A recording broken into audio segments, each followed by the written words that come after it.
Hello and welcome to the Human Innovation Podcast, the podcast for innovative leaders. I'm your host, Jens Heitland, and today my guest is Jeff Dolan. Jeff is the CEO of Wave, a cloud-based platform that helps podcasters and other audio creators keep marketing on social media simple. He's a podcaster, musician, and award-winning filmmaker who loves to encourage creators of all stripes. Jeff and I have a fascinating conversation, starting with AI, talking about filmmaking, and we as well look into how startups and leaders can use podcasts, creating their brands and as well supporting their businesses to grow. We talk as well a lot about content creation and of course, how you market yourself and your business. Fascinating conversation and highly recommend to listen to the end because there are awesome topics in it. Please welcome to the show, Jeff Dolan. Hey, Jeff, it's awesome to have you. And we need to talk about surfing later, but let's keep our conversation from before we started recording flowing. We talked about AI and the development in that direction. I'm testing this chatbot where we just try to use a couple of AI topics as well. Are you applying anything of that? Yeah, I'm still exploring like a lot of people. I think there's, like we were joking, there's like the overnight gurus that are all out there trying to teach you exactly how to do everything because they figured it out, which I think is some of it is very valid because they're one step ahead. They spent many more hours doing it, researching it, reading it than a lot of people. But yeah, the possibilities are endless. We were talking earlier about training an AI with all of your content to where they have these pick your brain services where you call gurus on the phone and ask them a bunch of questions around a niche subject. Now you can just train your AI and your AI can talk to them however long they want. Yeah, it's going to be crazy. I think the point that content creation has gotten to now is very interesting because the rate of change in the world and what is working versus not working is changing so rapidly that you almost have to be careful how far ahead you schedule content because the world could be totally different by the time that content comes out and it might not be relevant enough. And the interesting thing about OpenAI is that it starts, I think, 2021 and previous, right? Yeah. So it doesn't have the recency of, there's some tools now that are letting it like search the web for news and things like that. But there's still that latency there where it's pulling from knowledge bases that you're not sure is totally relevant right now. So we're in this strange learning phase where how much are you trusting AI? I think almost the perfect balance is AI gets it started for you and then you as an expert finish it. And then if you really want to get on the cutting edge of it, you're telling people about skills that are working right now and are very relevant to what's going on at the moment. Yeah. And like we discussed before the recording as well, fascinating with Sam Altman talking to Lex on the podcast, where they discussed this notion of, hey, it's still a tool, it's not a person. So we need to still be aware. Like I think even Steve Jobs was saying that way back, that IT and all these things is still tools and we should not keep them as humans. And I think the lines are blurring a little bit when you see that there are people who are using it for chat possibilities where you're lonely and you need a friend to talk to, and it works that you get answers. So I'm right now, like I said, I'm testing this audio version of a leadership guide, and I'm calling it the name of my daughter. So I'm teaching it in a way that hey, you're a female from a name perspective, at least, and you are supporting startup founders in this way. So I'm discussing with it. I'm trying to keep it conversational as well to see how do I use questions and answers from a leadership perspective that I bring my content as part of that as well. It's so fascinating. Yeah. And we personify things all the time. Yeah. Pet rocks, dog pets, things that can't really have a real conversation with you, but we impose a bunch of personality and characteristics of humans onto. And so I think it's totally possible to do that. What's that movie, Her, where he falls in love with the AI? I think that's totally possible. And it is blurring. You look at what just came out with Elon Musk with the robots walking around. It's going to be very difficult if you've got an animatronic robot that looks like a human that's having a real conversation with you, and the latency is not there, and it's real time, and it's going to get super hard. What's the movie, the new 2000, or what's the, Harrison Ford came back to do it, Blade Runner. Yeah. So the newest Blade Runner, he has a relationship with the AI. It's a total clone copy. Everyone has the same copy of it, but he's training his AI that knows him, and he has a connection to it, right? Because that AI is educated on him. And so I could definitely see a future where you train an AI, it knows all your sayings, your mannerisms, your stories, right? And your family can continue to come back and talk to it. Almost remember the old Superman movies where he's got the crystals, and to go talk to his dad, he puts in different crystals and has this conversation. That was very futuristic. Possible. That's possible now. It was not possible back then, but now it's okay. That is totally possible. Yeah. When I left the corporate world, I first time ever discovered Gary Vee in 2020. Which is hilarious. A lot of people laughed about me, but I still figure out that people even don't know him yet. So he's one of the marketeers out there who is really out there. And one of the things he was saying at that time was audio will be the future. And he was saying, I'm recording everything and transcribe it so that when I have all of this, you can ask Alexa and all these assistants in the future anything about me. And I think that's already possible if we take the AI component as part of this. You have all your content, and his content is massive, all stored somewhere, and the AI can use it as a learning bed. You can basically copy paste him into the internet with a chatbot, whatever, in the future. And I guess if you then go in film, like with Joe Rogan, I don't know if you've seen the videos or the podcast episode where he was talking to what was Steve Jobs, I think. Yeah. And it's fairly good already. Right. And it's early. Oh yeah. Totally. Yeah. And I think that's the interesting part too, where we're, as content creators, we are trying to wrestle with the idea that we are just creating content now for the AIs. Yeah. And so the question is, are you going to be one of the artist styles that people choose? I want to create content as Jens. That would be fun. Are you going to be a personality that they're going to mention or want to consult because you're going to be feeding the algorithm? And so the question is, do you put guardrails on that and guard that? And do you license your likeness? Because the other side of this is on the artist side, you're basically giving all these AIs all your content and your likeness. That guy that created the AI Joe Rogan podcast, he just straight up used Joe Rogan's content, created his own content, created his own conversation. It's all based off the assets and the fame and notoriety that Joe Rogan has created across his career. So if you monetize that in any way, does the original artist get to take a part in that?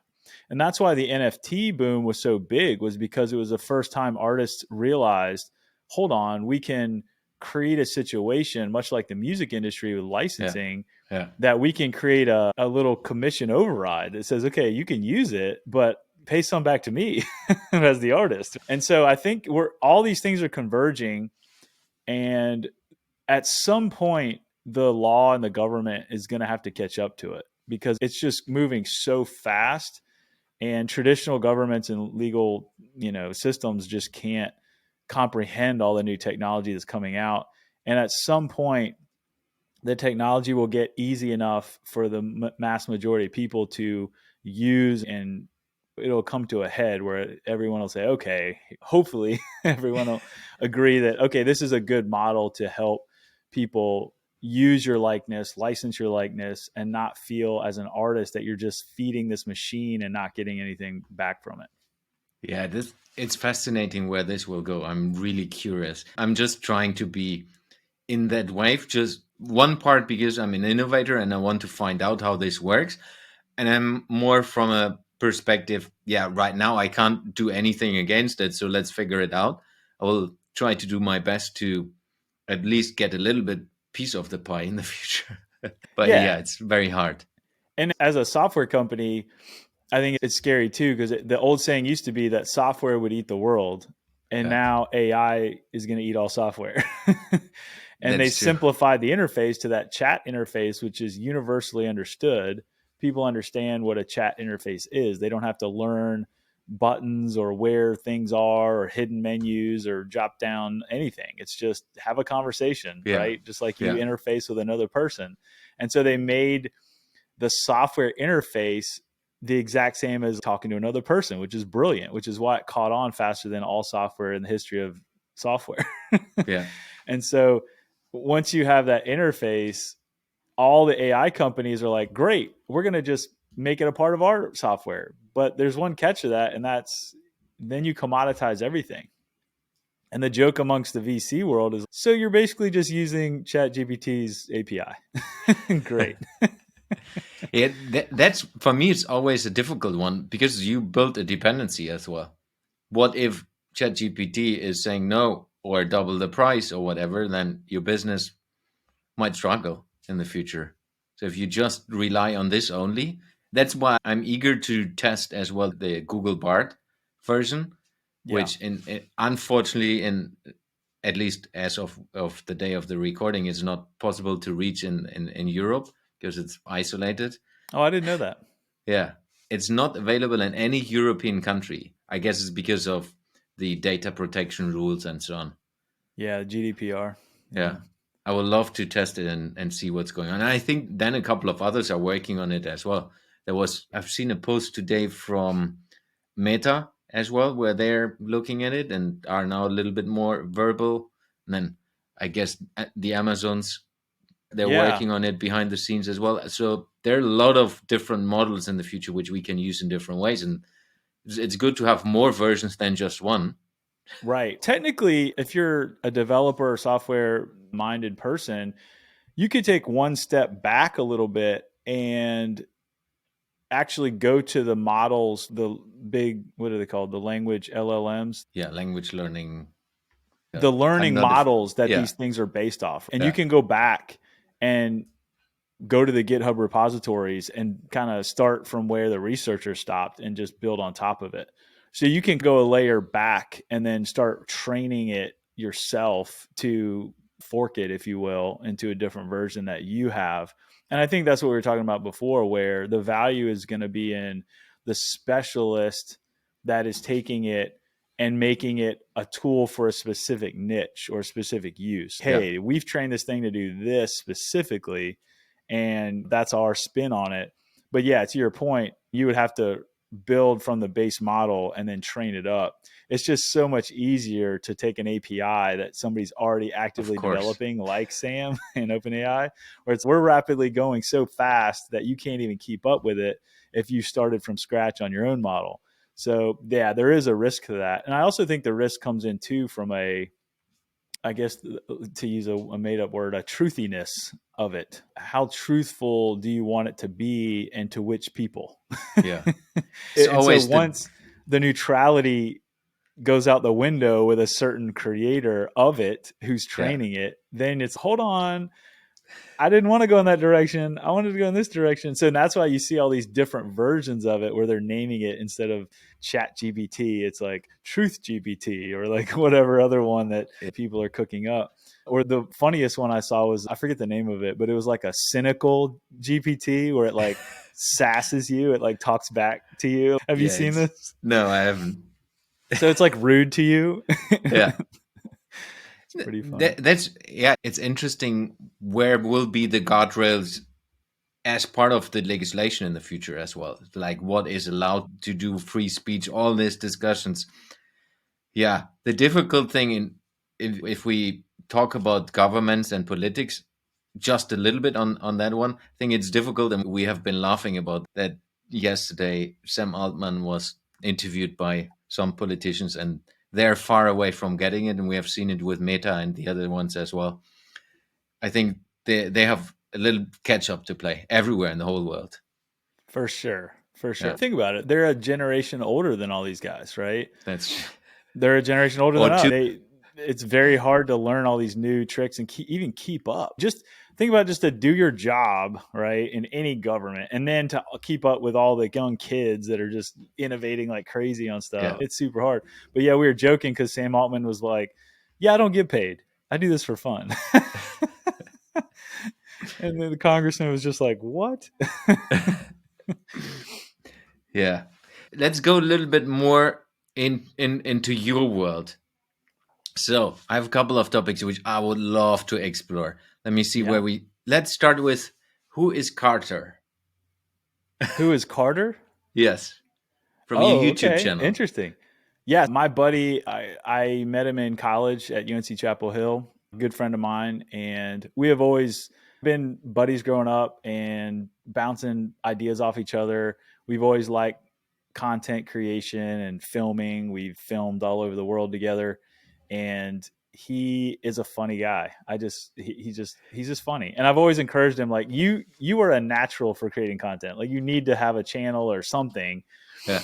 And he's got so many different interests. Like a lot of us as artists, we are multi-hyphenated. We do a million different things. We want to be everything for everybody. We've got talent, multi-talented. We can do this, we can do that, but nobody really cares. It's just be real, be yourself, be available, share your content, share your personality, and be yourself. And that's hard to do in the content creation game. It's very hard to do because once you put on the lights, once you put on the camera, once you put the mic on, it's, a different am I person. Say something wrong. So I was talking to him, and I invited him to help us out at the Wave Conference to exhibit and be there. Not the Wave Conference. What am I saying? The Craft and Commerce Conference in Idaho with ConvertKit. So I invited him to come out to that and help us at the Wave booth. And we were talking, and I was like, what's stopping you? Let's just let me help you. Help me help you. and so yeah, we created this show that was like, hey, let's get on every week as accountability, public accountability. Let's jump on and let's talk about growing our channel together. And so that's what we did.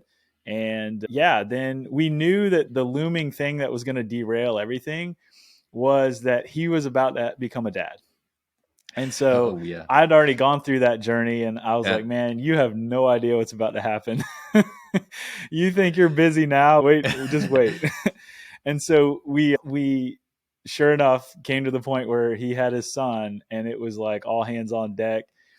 And then a lot of stuff happened in his life and in his wife's life, and just all these things happened in his family. And so he literally was like, you were right and plus. And so we got to just hit pause on this. And so we did. And it's funny enough, we're recording this week. So Monday, I'm going to do the final wrap up episode and see where he is and catch up on the story. So stay tuned for that. But yeah, it's been a fun little journey with him.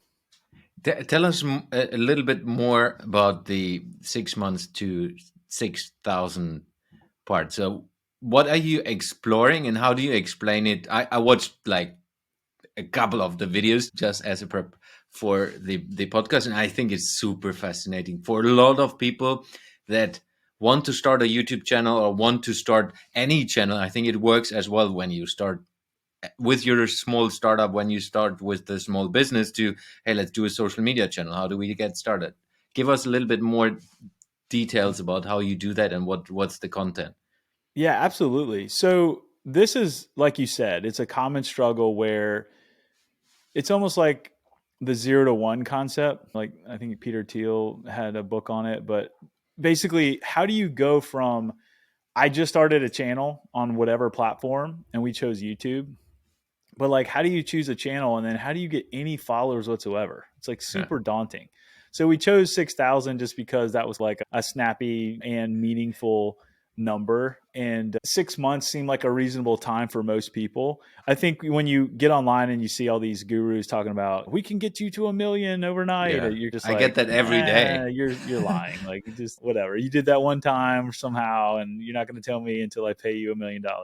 So we wanted to just grow organically, authentically, in public, starting from zero. And it was just like, I think we both had our initial story where we had a little bit of success doing something, right? Like I think he was following one of the treasure hunts that this guy buried treasure and had this story about how you could go find it. And there was all these mysteries and you had to read into this book, and there was all these treasure hunters all over the world trying to find his treasure. It was really cool. So he was part of that, and he got some followers off that because he was talking about it all the time and how he's trying to find the treasure.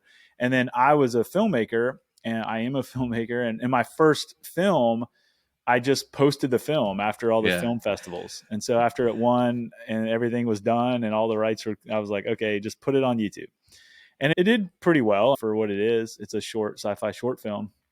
And it was pretty prophetic when it came out, because a lot of people were like, hey, how did you know that we were going to be talking about this in 5 years after your film? Because it's about a lot of like biotech type of concepts. But that gave me the initial little couple hundred followers. And then it was like, okay, how do I grow from there? And I said, I'm going to start creating content about how do you grow a channel. It's the default way to grow on any new platform, right? Not that YouTube is new, but a lot of people are like, hey, there's a new platform. How do I grow on it? So it was super humbling to just go from a couple hundred followers and be like, yay, I got one more follower this week. And it was my aunt who I told to follow me. And it's so true though, because I follow a lot of people that they have no followers, right? Like you go to their channel. Like I just saw this one the other day. My buddy sent me this link. I don't know how he found it. I guarantee you probably YouTube just suggested it, but I think he literally had 600 followers. And this guy had amazing content. Wow. Like top quality. I was like, man, this guy probably has 100,000 followers on it. And I went up to his channel and it said 600 and I had to like double take on it. I'm like, what? But this is what's happening. This is reality now. You can start easily, but it's super hard to grow. It takes Why? time. Yeah. Because there's so much good content now. There's so much content. And then the AI is just helping people do it better, faster, quicker, smarter. And then everybody has access to all these tools. And they learned during COVID how to do things like what we're doing here, like recording. Yes. And you mean I can just have a conversation and create content and I can put that out? Like amazing. So yeah, it's getting harder and it's getting very hard to grow. And so what are the tactics? What are the skills? You really have to roll up your sleeves and learn. You have to learn the tactics on how to not only create content, which I think is a generic term really, because it assumes that all content is a commodity. Like I'm just making rice. And all rice is the same. And it just tastes all the kernel and all the little the little grains of rice are all the same. And I'm just going to create a bunch of rice and put it out and everybody's going to love it. And it's all going to taste the same. That's not how content is. Every little thing you put out is a different flavor. It reaches different people. It has different topics. It speaks to people differently. It hits emotionally different. It lands in a timeline to a specific set of people that are going to react to it in a specific way. And then it's going to go bye-bye. And then maybe it'll resurface if the algorithm determines that someone else would benefit from that based off the data of the original post. So you have to learn all these things about how these platforms treat your content. How do you describe that content? And then as you get smarter, that's why I always encourage people, start on one platform because you have to learn that platform and grow your audience. And then you can tell your audience, hey, follow me to all the other platforms.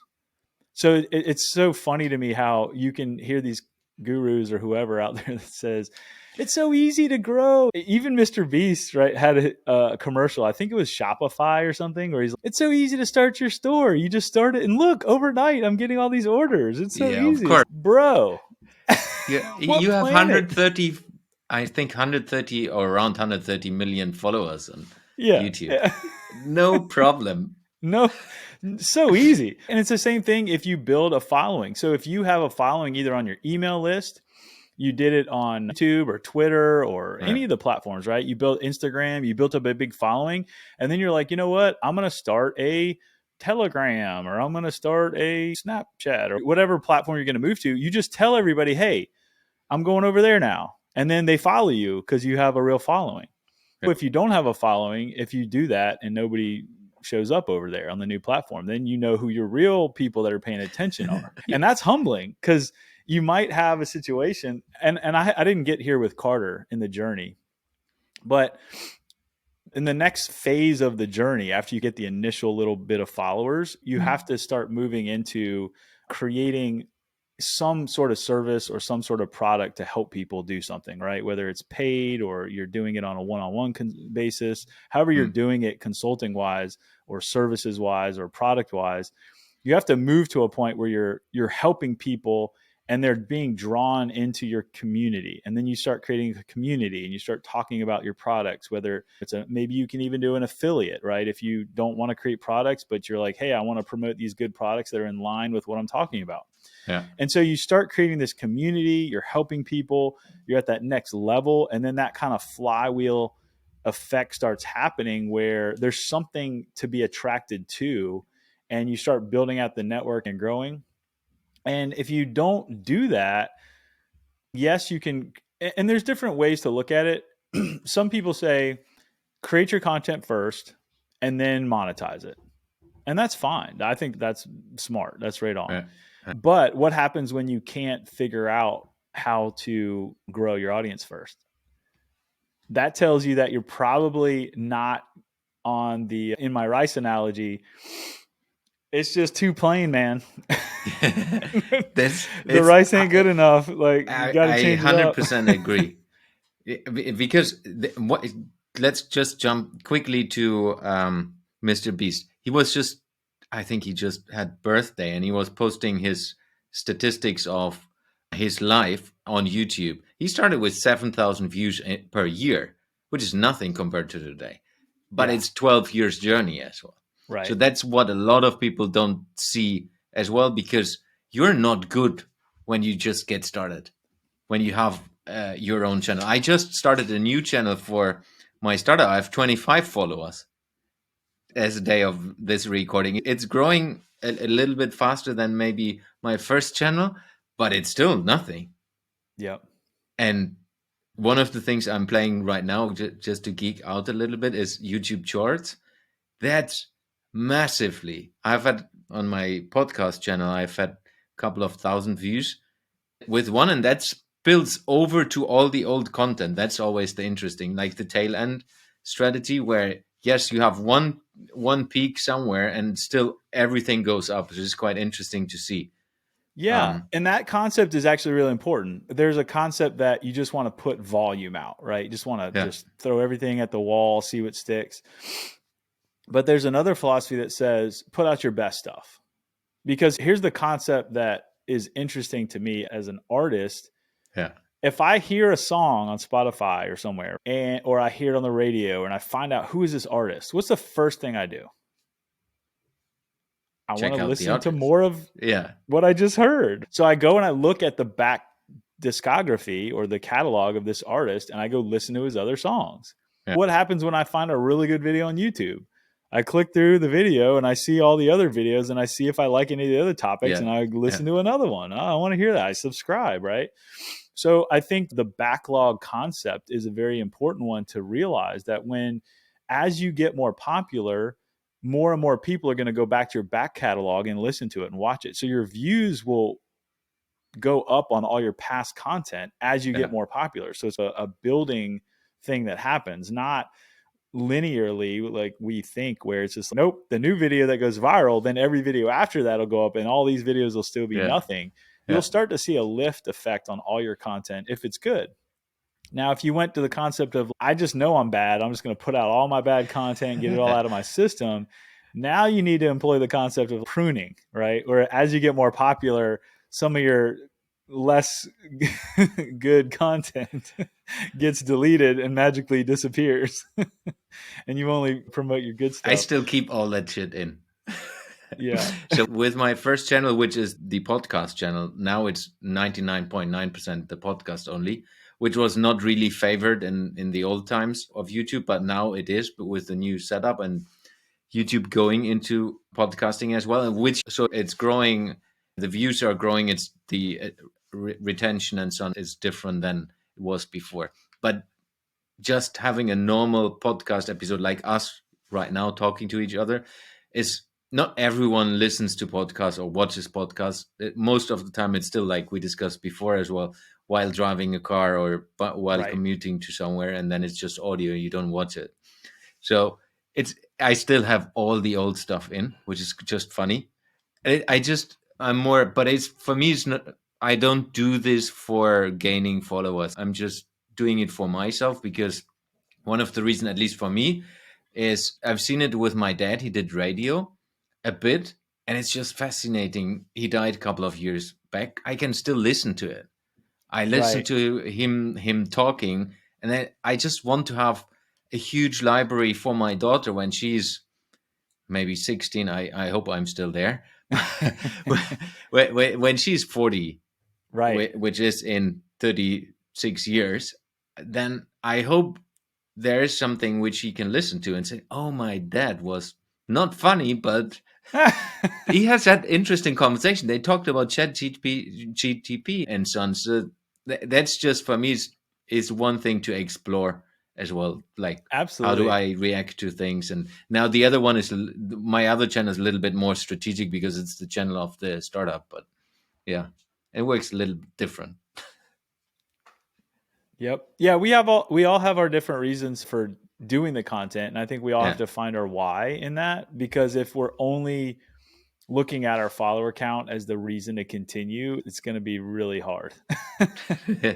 And that's even what in the podcast interview with Mr. Beast, he was even saying that it doesn't matter. It's easy to say if you have 130 million. But Yeah, let's, but I've talked to guys like Sam Parr of My First Million podcast, and he even admits that the hardest channel to grow is podcasting. yeah, it is. And it takes time. Yeah. Joe Rogan was saying it. I think he has had almost 1,000 episodes already out before it took off. 1,000 episodes. I'm at 200 something published, 222, I think.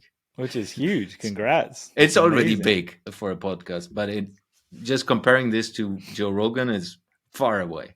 Not just from Yeah. the listeners and the quality and so on. And if you also look at it, even if you're looking at it like you're doing it for yourself, but maybe also looking at it like a learning experience, Yeah, you're basically learning out loud, right? You're exactly. learning in public, and you're saying, "Hey, I'm doing this to get better." And you just know that you're using all the latest techniques, you're mixing it up with the latest and greatest thoughts and leaders in the industry. You're going to get better, you're going to make contacts, you're going to get a community going at some point.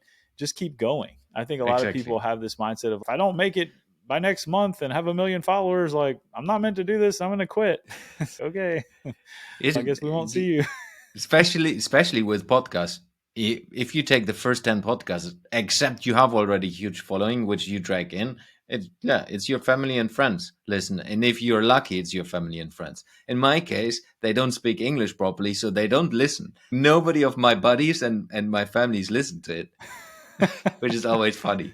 That's an interesting, yeah, it's true. I won this award with Red Bull, and I went to Portugal, and I met people all over the world. And I met this one girl who had to apologize to me because she's like, "Yeah, I'm coming out with my YouTube channel, but it's not in English, so you won't be able to understand anything I say." And Yeah. I tried so hard to like still listen to it and try to translate it, and I just, at some point I was like, it's too hard, I can't keep up. Tell us a little bit about Phase 6. So, how did you, which is the film where you were in the, what was it, the top 10 of the Red Bull Yeah, Future yeah, it IO? was very interesting competition. So they had a worldwide competition to find the best sci-fi filmmakers, because they were partnered with a European think tank called Future IO. And Future IO is a really great group of artists and leaders and innovators that inspire businesses to think differently about the future and desirable futures. And Mm, so they realized that the future a lot of times mimics sci-fi films, right? Whatever comes out. We were just talking yeah, about Superman, right? Where he has those crystals and he puts them in and he's talking to his father. That was basically an AI of his father that was trained on all his father's wisdom that he could just tap at any moment. What kind of desirable sci-fi filmmaker ideas and concepts can we bring? And so what they did is they created this huge kind of uh, meeting of the minds in Europe, in Portugal, where they brought all these big thinkers and innovators and futurists from all over, and then brought in us as filmmakers to share what is our desirable vision of the future. And so we had to do like this TED Talk. We had our films, we had our premiere. They rolled out the red carpet. It was super amazing. And we got to learn from the guys that chose films at South by Southwest and Cannes Film Festival and all these different films, and really give us storytelling and networking. And it was just an amazing time to really just hear all these great ideas and what the future could look like. And I didn't even know what a futurist was, like when I went there, and they were like, "You definitely are."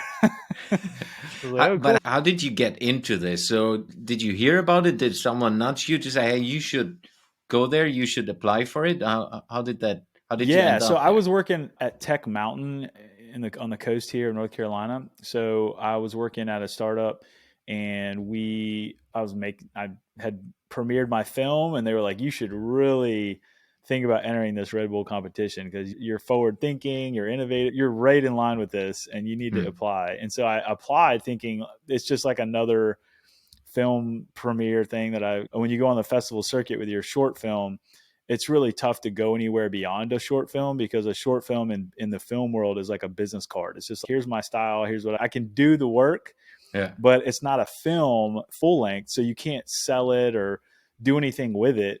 And so it's very hard to do anything. So the festival circuit for a short film filmmaker is basically just, hey guys, here's what I did. It's fun. It maybe opens some doors, makes some connections, but it's not really, hey, I'm going to go make a living at this. Yeah. So I got in, I applied, and I won.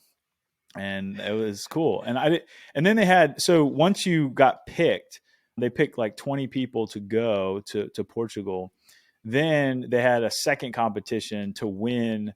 So after you do your TED Talk, and you're not TED itself, but like the style of talk, you have a certain amount of minutes to present your ideas. Then they had this second competition there at the conference, at the event, where the winner of that got the Red Bull film team to film their idea, which is super cool. Yeah. And I didn't win that, but the guy that did, his concept was in the future, you would be able to transfer energy to other people. And so they did a film on that, which is really cool. So and the Red Bull film team is amazing. We got to meet them when we went over there, and wow, they were great.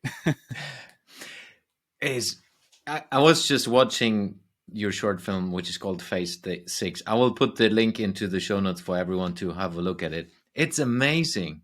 I will not spoil the story, but the story with Jade and Jas, and I was completely dragged into, and it's, 12 minutes? Yeah. It's super good. Thank you, man. I appreciate it. Yeah. Really good. It's funny looking back now, because I went too ambitious on my first film. Like, I was like, oh my gosh. Like, then I was always joking, like, the next film I do is going to be a 2-person romantic comedy in one location. Because it's just, when you do an indie film, you realize that you don't have a big budget, so you can't get it done in a compressed amount of time, which is why big budget films, you can basically get everybody together at one point and just knock it all out and shoot it all, and everybody's isolated, and that's all they're doing. They're not like flying away, like doing other things. But when you're doing an indie film, you're like, oh, 3 people can't make it today, I guess we can't shoot. And so I had like 30 people on set. Every job was essential. Like, everyone had to be there doing their job. And there's so many crazy stories. Like one time the sound guy showed up drunk, and he wasn't hitting the record button. Just crazy stories. One time we rented out this restaurant. We were doing the scene in the restaurant. One of the extras' little boys were in the bathroom painting the walls white with paint they found underneath the counter. Oh. Oh my goodness. There's so many stories. But yeah. And then after that film came out, I started having kids. And I was just talking to a stunt coordinator yesterday, actually. And we were like comparing notes about how hard it is when your life changes and you don't have the time anymore to just go do films. Yeah. And so I think eventually I will be gathering people and resources for my next film, and I can't wait. It's going to be fun. There's some I'm talking to some people about maybe doing like a sci-fi fantasy kind of deal. But again, I'm like still going back to the romantic, just two people and some drama. Just keep it easy, man. I just want to put something out. I don't want to have to spend 5 years of my life making it. But like you said, the business card is there and it's on your YouTube channel. I think it's definitely worth checking out for some film people. Thank you. Well. Thank you. It's really good.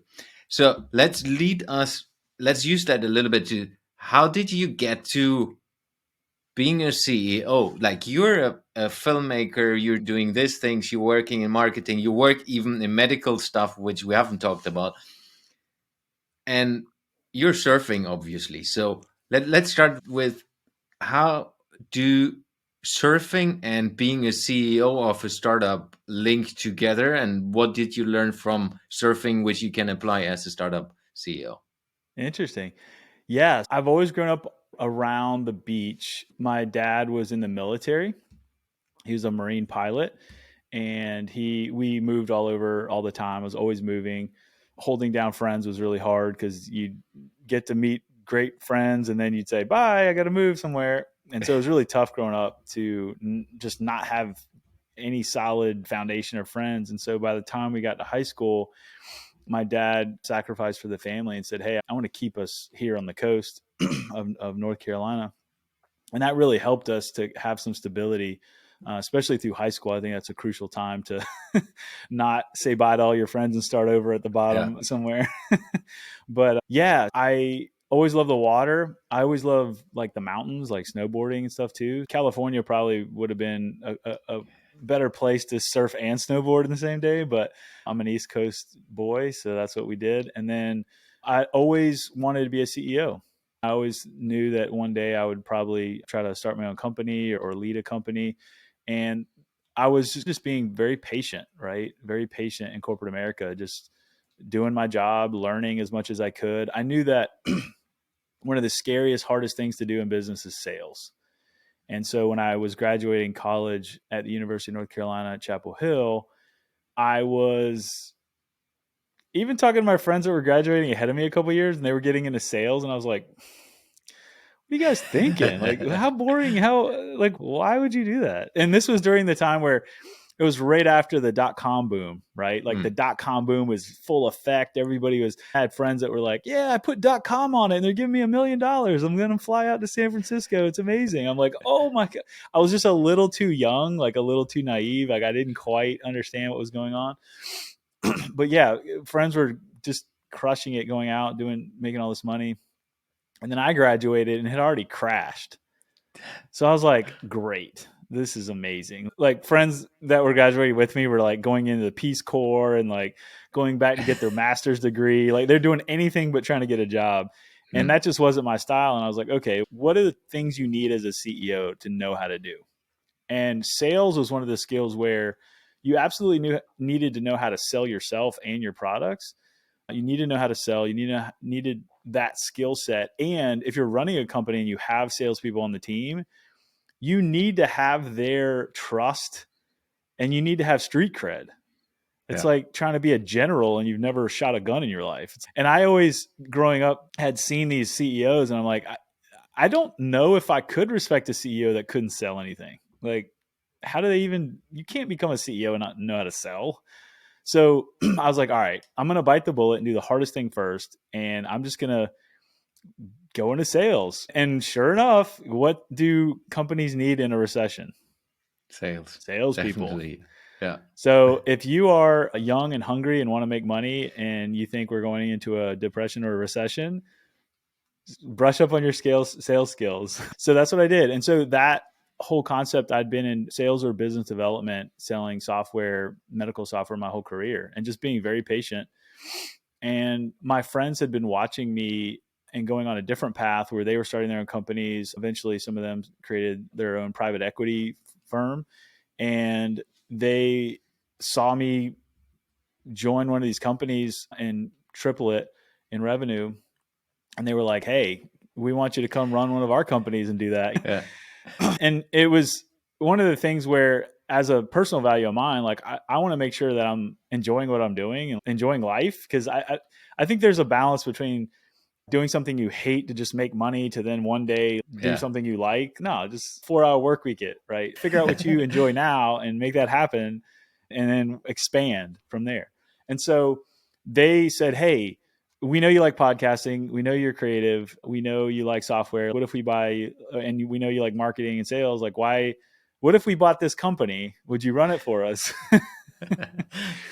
And of course I was like, that sounds amazing. Like, first time CEO. Let's see what I got. Let's put me to the test here. Let's plug that junk in. Let's go. Yeah. So I got that opportunity, and it was a really cool thing. And so that's where I'm at right now, just learning and growing and figuring out the content game, just like everybody else is with the AI and everything. So yeah, it's been fun. It's been awesome. And I don't think I answered your question though on the surfing, how it relates. It relates because in surfing, you have to paddle to where the wave is crashing. A lot of people are passive. They're just like, I'm going to just sit here and just, if you do that in surfing, if you literally just sit there and want the waves to come to you, you're going to be sitting there all day long. And you're going to watch everyone else catch their wave and crush it and do all the tricks and right. You have to actually paddle and what's called dig. You got to dig. You got to get to the wave. You got to get into it. You got to be in the right spot on the wave. You got to know what you're doing. You got to go down the line. And then you have to flow with the wave. You have to feel the wave. You have to move with the wave as it's moving. It's an organic dance that you make, right? And that's just like in business.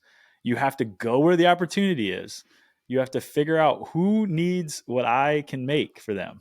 Find those people, go to where they are, serve them, and then adjust and listen to what they want, just as you're riding a wave. Yeah. So. Love that.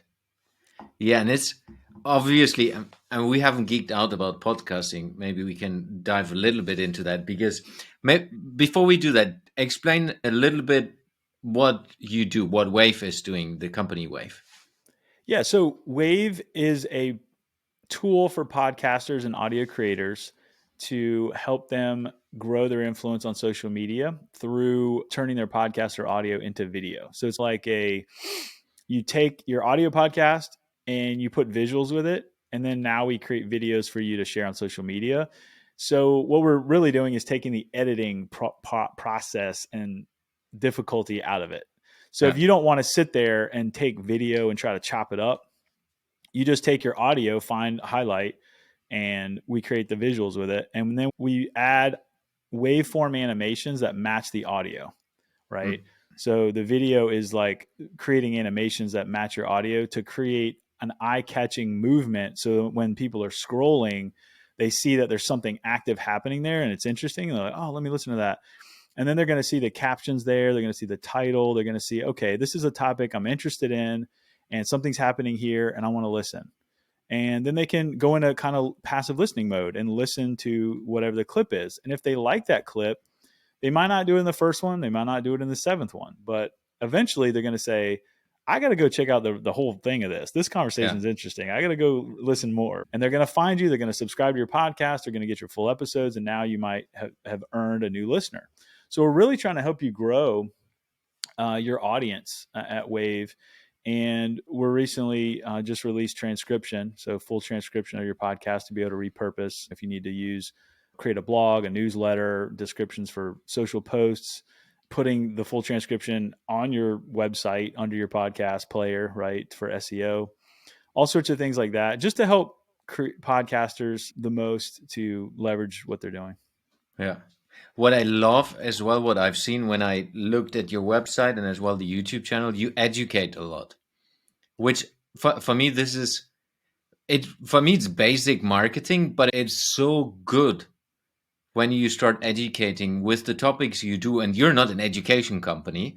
It's just helping the audience, the people who are interested in podcasting. Hey, how do I do this? How do I do that? So they link to what you do as a company and then say, hey, they helped me with this. Maybe they can support me. So it's kind of a marketing selling opportunity, but it's not hard sales. It's just, hey, there's cool content, which might help you to do things better without you paying for it. You just need to do it yourself. And I think that goes into the know and trust paradigm where there's a lot of options out there right now. like, you don't have to use Wave. You don't have to use Adobe Premiere. You don't have to use any of these products that are out there. You choose to use them, and you choose to work with people and brands that you trust and that you like, right? And so we look at it as an honor if somebody chooses to use Wave, because we know they can go wherever they want at any moment. There's no long-term contract, right? It's I definitely think that's the way to look at it as a company is who are you trying to serve, and are you serving them with education, with encouragement? Are you inspiring them to get to where they want to be as a creator? Because there's so many options out there, and if we can help somebody along the way, then they're gonna roll with our community. And what I hope to do this year is create a community, right? In the app, like, just have it where we show up and teach people live. Here's what we're doing. What are you doing? What's working for you? What do you need right now? What can we build you? So to really create that community, I think, is the next step beyond just teaching like we're doing now. Yeah, very cool. Let's talk about podcasting. So you have, if I have seen right, you're running 3 podcasts yourself, or co-running 3 podcasts, or did at least in the past. Yeah. There's my personal podcast. I did run at my last company. I helped start their podcast, which is Tax Pro Nation, and then then the current Wave podcast. Yeah, did they all come naturally to you? Let's start with your personal podcast. Did you start this to explore? What was the purpose you started that? Yeah, the original one was just to document my journey as a filmmaker and just start podcasting. It's funny because back in the day when I was in Nashville, I got the Canon 5D Mark II, and I thought it was the best thing ever in the world because it was like the first DSLR that did film. And I was like, oh my goodness, 1080p. It's like amazing. And at the time, that was like 2006 to 2008 was the first boom of podcasting, like the first, like V1. It was like, this is it. Podcasting is amazing. But I was like still on the filmmaking kick where I was like, oh no, I got to learn how to do all this DSLR, like crazy stuff. And so I started blogging back when a lot of people were starting a podcast. And so I feel like I was following it and listening to it, but I felt like I was part of the podcasting community, but I wasn't really doing it. I was blogging. And so years and years later, I was like, I need to just start doing this. So I need to just do this as a podcast. And so I started doing the podcast and then just experimenting. It's just one of those things where some of it is just me monologuing, some of it is interview. I'm still working that out. I think that's my playpen, if you will, of what's interesting to me right now. When I went to the Craft and Commerce conference last year, and then to one of the major podcasts, what's it called? One of the big podcast conferences, the talk was the transfer to YouTube. And so all the podcasters were like, what are we now? Are we YouTubers now? Are YouTubers now podcasters? Is everyone a podcaster? Yeah, pretty much if you're creating audio. It's just a distribution point now. And I created some of the content that was for video first that also could be a podcast as well. And I realized quickly that as a podcaster who has video tied to it, it's actually a different editing process. I don't know if you've realized that too. Like in audio only world, you can actually move entire sections of the conversation. Yes. That happened at different times to make the actual podcast sound like more cohesive and make more sense. Especially if you like come back to a conversation that you started originally to finish it, you can take that, put it with that first part and make it sound like coherent. Whereas on video, I might have shifted in my chair. I might have taken my hat to the side. I might have done something different. My mic is in a different spot. And then where you cut it on video, it's like really disjointed. Wait, why is he sitting like that now? I don't understand how this happened, right? And so the video component really constricts you as far as your freedom of editing. So I've been really understanding the difference of how you can use both. And I think the audio only podcasters, it's an art in and of itself just to focus on that. And whereas I think if you're trying to double it as a video YouTube kind of podcast, it's another art. Yeah. For me, one of the reasons I did video from episode number 1 on was the distribution opportunities and creating video clips on top of the audio clips, just because I've seen the movement. I started in 2020 of what's going on with videos in Instagram, for example, at that time. Right. And there's, okay, I will just try. It still was very bad, but that's how it is when you get started. Let's use that to talk about podcasting. So I have quite a few listeners who are building businesses, who are entrepreneurs and startup founders, for example. Why should a company like you do as well with Wave have a company podcast, something where they focus on different things than you do as a person, as the CEO of the company? Yeah, I think this is important because it gets into the niching. I think a lot of people have problems when they're doing a kind of a personal podcast that they can't niche down. It's really hard to use your name or even a concept that you call it where you can niche down enough to where a listener's okay, I'm going to listen to this, and at the end of this, I'm going to take something away. In other words, you're in a utility mode versus I just want to be entertained for an hour. I'm just going to laugh. Like the purpose of this is I'm just going to laugh for an hour, or I'm going to just like enjoy this time that I'm hanging out with these people. So it's very hard to get into that entertainment mode. So most podcasts are going to fall into the utility mode. And if you're in the utility mode, you better be super niche. You better be teaching something that people care about, and they're trying to learn something. And at the end of it, you better give them something that they can say, okay, that was worth my time. Yeah. And so most businesses are going to find it extremely hard to jump into that entertainment category, right? And so if that's Red Bull, they've figured it out, right? They can create the entertainment, and they're a company that sells drinks. Like, great. Okay, that's super hard though to do. So to think you're going to just come out of the gates and you're going to have some amazing, emotionally powerful, entertaining, it's just hard. Okay, so if you're going to start somewhere, you're going to start in the utility branch, which means if you're getting away from your personal, which you can't even figure out what your niche is there, start a business podcast that's going to be strictly serving the people that you're already serving your business. So whatever those customer avatars are, whatever the demographics, psychographics, whoever those people are, their likes, values, goals, create content that's going to serve them, right? And then when they're attracted to that content, they find out, oh, you also make can openers? Cool. Yeah. I collect cans. Like, I need a can opener. Like, let me buy a can opener from you. That's really cool. So you're building on that know, like, trust concept where it's like, hey, I'm learning from you. I like you. I want to support what you're doing. So I'm going to buy the thing that's a commodity that you sell, right? Or I'm going to trust you as a coach or a consultant to help me do what you're talking about. You just trained me on that. How do I do this thing? I want you to implement it for me. So that's a really good way as starting a business. Like, you're telling people how to do it. You're giving them 99% of the stuff. They're hiring you for the 1% or the 2% to actually implement what you're saying. Yeah. And so I think that's why it's important as a business to have a podcast or a YouTube channel or putting out content in general, because it gets you out of the trap or the difficult climb of trying to figure out as a personal brand. Also, when you have a personal brand, you can talk about way more things, right?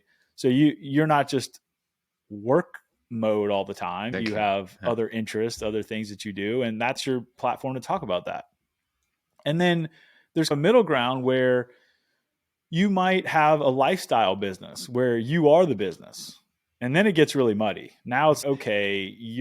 I'm trying to think of an example, but you are the business, you're the name, right? And you have your name on it, and you are in a niche. And so you can probably get away with just having one podcast and talking about everything. I've seen some gurus I've followed them for 10 years, and they've changed their business. They've changed everything like several times, right? They start off in one thing. They got this business. Oh, they sold that business. Okay, who cares? Now we're doing this other thing. Okay, now we're talking about something else. Oh, Web3. Oh, hey, NFTs. Oh, hey, now we're doing this. Oh, we're doing something else. And so you just fall in love with them as people, and you're just like, hey, I'm going to support you. You just wrote a book about something. Okay, cool. Oh, you have this product. Oh, you have this. You have a software company, whatever. And so that's cool, because in that way, You don't look at it like your podcast is forever, right? Just like you said, like you started a podcast, you did this other thing. It's starting out with 25 followers. That's cool. You're going to start and stop things, but what you're really trying to do is create an ecosystem that people want to be a part of and lean in and be like, what is he going to do? What's next? It's almost like you're creating the grand drama of your life and you're living it on a stage and you're inviting other people along for the ride. And they're like, whoa, like you got all this stuff going on. Like, how can I? And then that's also why you see some of these platforms, they're creating this content as the cultural talking point or water cooler to just come to have these conversations. And then what's really cool is when you take it to the next level, I'm trying to remember this guy's name. He's in the real estate niche, and he basically, the way he grows is he has his community built around his content, and then they source deals for him. That's cool. So they're giving him real estate deals to grow his business. And then they both win. Yeah. But they're incentivized to be like learning from him, and then they're giving him deals. And it's a really cool dynamic that can happen. But he is the brand, and he leverages the personal brand to sell all the businesses. And he has 10 different businesses now. So the other way to look at it is if your personal brand grows bigger than your business brand, in other words, your business podcast, it's okay to just close the business podcast and just be the face of it. I think the danger, though, when a lot of people think about it that way is, okay, cool. You're a brand, you're a lifestyle, you're a personality. You are now jeopardizing your business a little bit, because now if you sold that business off, it doesn't have any media tied to it. There's no media publishing part of it, right? So that's a tough thing. And it's also the argument that a lot of people talk about where Elon Musk is Tesla, right? And if he left, it would struggle. And I don't know, like his personality. Okay. Yes and no. It's hard to say. Maybe not. Yeah, maybe it would be better. You never know. Right. But I agree from a perspective of having this niche, which is, in your case, it's about podcasting. And the Wave podcast is about podcasting. It makes... It relates people. What I like about that, it's like you said, community building. That's one piece of it.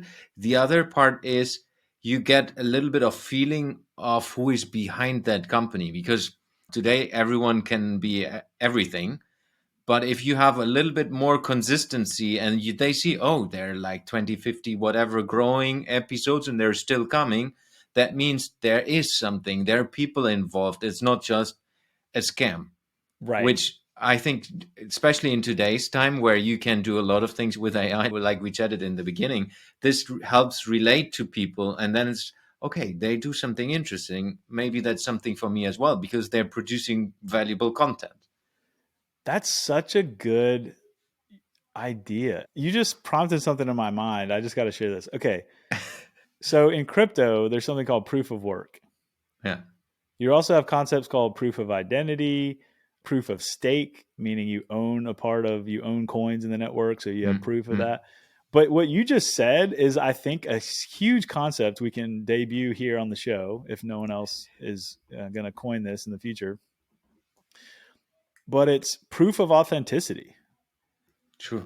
So if you're a business and you're not creating content, we don't know the personality behind this business. How do we know to trust it? Is it going to be here tomorrow? What are you thinking? Are you going to rug us in the crypto world? To use crypto terminology, are you going to rug us? Are we going to trust you and then you're just going to leave? So I think that is a huge reason to be creating content as well, to your point. I think that's a great idea. Like, proof of authenticity is you as a business showing up and sharing what's going on in your world so that your customers trust you. Yeah. And you can use that as a news channel, explaining a little bit what you do from a news perspective, but you can then as well do the educational piece like we discussed with YouTube channel. So I think it works in both ways. Or, I don't know, just brainstorming here. The employee of the month or whatever it is, if you have a bigger company, where you interview someone who is only behind the scenes, but it's a fun person to talk to. Right. And would be awesome. So it's also if we think bigger, it's not just customer, it's also the people who want to work in that business, because it's going to be hard to get awesome talents in the future. That's a great point. Even for talents, I listened to a couple of podcasts with Jeff, and it's like, yeah, he's a nice guy. I would love to be in that company. That's a great point too. Yeah, you can find people that are going to work for your company. You can interview customers. We had a whole season of story on Tax Pro Nation podcast where all we did was interview our customers. Yeah. And I bet out of I don't know how many episodes that was, maybe 12 episodes. I bet out of all those episodes, we had half of them where we reached a point in the podcast where we were crying. It's hard to do. Yeah. That's hard to do. Tough. But they're telling their stories and they're raw. And it's, look, I'm a small business owner. I was trying to start my business. My wife died. Yeah. I had to figure out how to keep going or just curl up into a ball and cry myself to sleep every night. The stories are just insane, like what these people go through. Or like, I was starting a company. I put all my life savings into starting this company, and then the partner just scammed me, walked away, and I lost the business, and I had to Jerry Maguire all the clients and call them and try to get them to stay with me. And just crazy stories. But every small business owner has those kind of stories. Yeah. Right? Imagine like all those stories, like you sharing them. And so I guess it's on you as a small business owner, learn this stuff, get a mic, get on YouTube, figure out how to do the technology. It's not an excuse anymore to not know how to do stuff. You're a YouTube away from knowing everything. You're an AI question away. And to the earlier discussion, it don't need to be perfect. It's not comparable to your short film, which is awesome. But it doesn't matter, because the proof of authenticity, like you said, it's still there. Even if you don't have the best camera and if you don't have the best background, but you have an interesting conversation, it's fine. 100%. And it don't need to be in video. That really is what moves you from utility to story, right? Yeah. That entertainment gap, that's where the forgiveness of the technicalities comes in. So the higher the value of story that you have, the higher the authenticity and what you're saying and communicating on an emotional level, the more forgiving your audience is to the technicalities of, did you pull off the right lighting or the right sound or the right mix or the right... If you look at Joe Rogan's first podcast, he's sitting there like fumbling around trying to figure out how to work his camera. It's just funny. He's like, am I doing this right? Yeah, and I think that's an important one. And I think in your case, you do the podcast now, the Wave podcast. But you don't need to do it as the owner of the business. You can have, like you have on the Wave YouTube channels, like one of your colleagues is doing almost all the videos and a couple of others as well. It's not you as the CEO who is in every video. So you can as well get creative people in your organization. Maybe you have already a marketer who would be awesome on a YouTube channel. Yeah, 100%.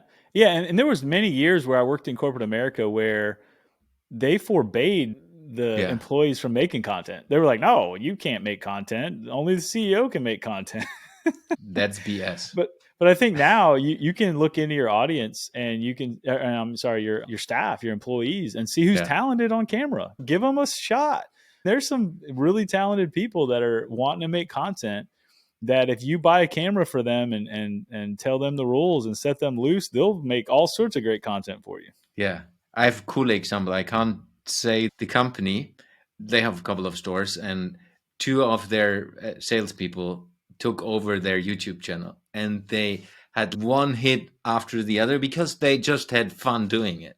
But then it was a slightly bigger corporation. They said, no, we can't do this anymore. You're not allowed to do that. Of course. It was so hilarious what they did with the products and the videos, just really short stuff and just having fun.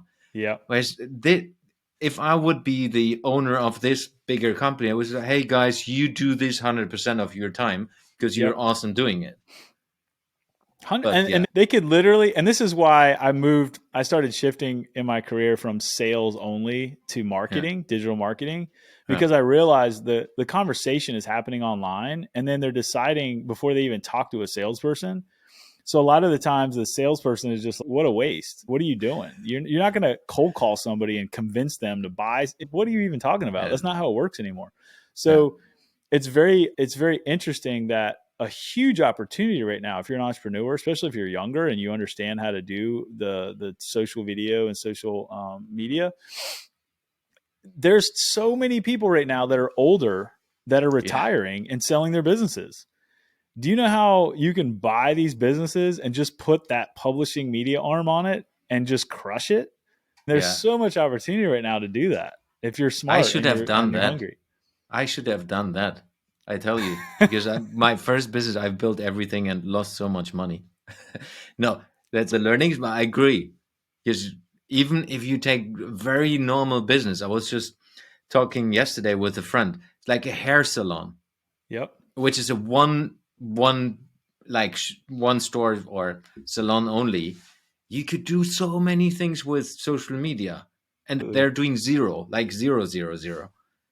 Yeah. There's so many things you could do with just being a little bit creative, with involving all the different customers, even if it's the grandma from next door or whatever.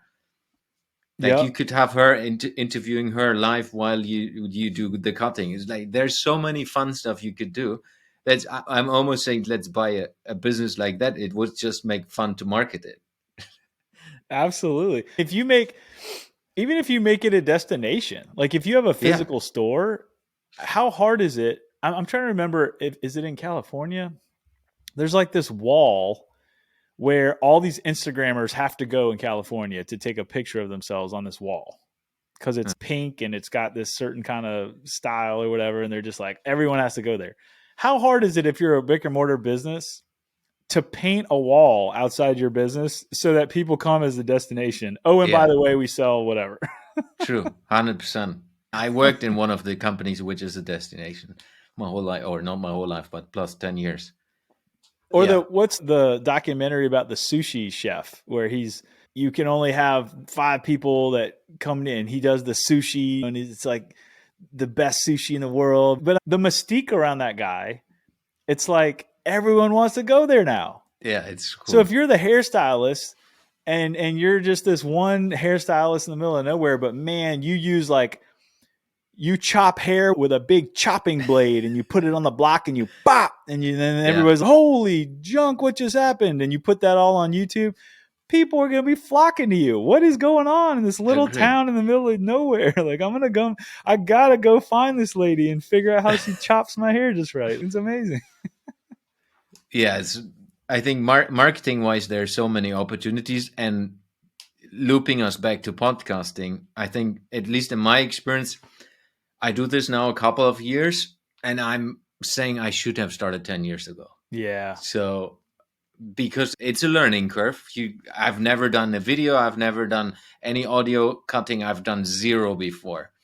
So, especially for you, it's slightly different. You come at least from the cutting. You have done a bit of that before, but you start blank, and then it takes a while to get into a direction, and then you go and learn and get better, and learn as well how to ask questions. How do you communicate in a different way? And even worse, like I do in not my native language, where you have a double hurdle sometimes because you talk different. And that's amazing, by the way. I think there's also a huge opportunity for those that are listening from a business standpoint to create all different language of the same content. Agree. I have never tried this because I suck talking in German. So I'm German originally. I can't do the same fun stuff in German anymore. It doesn't work. I can say the same things, but it doesn't work. It's not funny. Oh, so it's super interesting. I like I said before we started recording, I do this leadership question of the day in the moment. I couldn't do that in German, but I should. Yeah. Because the market is so small that I could get quite a lot of attention there, because Germans in general are not the most funny people. Yeah, for real. I think there's a huge opportunity for multiple language speakers to create content in those different languages native, because with the advent of transcription and then translation, you're seeing a lot of content creators like Mr. Beast who have different language channels and they're subtitling it. But I think AI is going to get to the point, and it already is at this point. It's just not evenly distributed yet, and it's not mass production ready, Yeah. where they actually 3D map your face and your lips, and you do the translation, and then your lips actually speak in German, even though you were speaking in English, let's say, which is totally mind blowing. That technology is going to be available where literally you were saying it all in one language and then you're all of a sudden saying it in another language and you didn't do any extra recording or work. That's crazy, right? But I think you're going to start seeing this technology come out. But I think from a authenticity standpoint, if you in your workflow can speak 2 languages or more and you can say the same thing just one right after another in the same, especially if you are doing the snippets like you're saying, you're doing the short little clips, it's a little bit easier to do that than maybe this conversation. But I heard a strategy the other day that was really interesting. She was saying that she recorded the podcast like we're doing now with video. She puts out an audio only podcast, and then she only shares the video as the clips. So she doesn't have to edit all this crazy, like the whole thing. It's just the video. And then when they go to listen, it's just the podcast. But we all find our ways to navigate the editing game.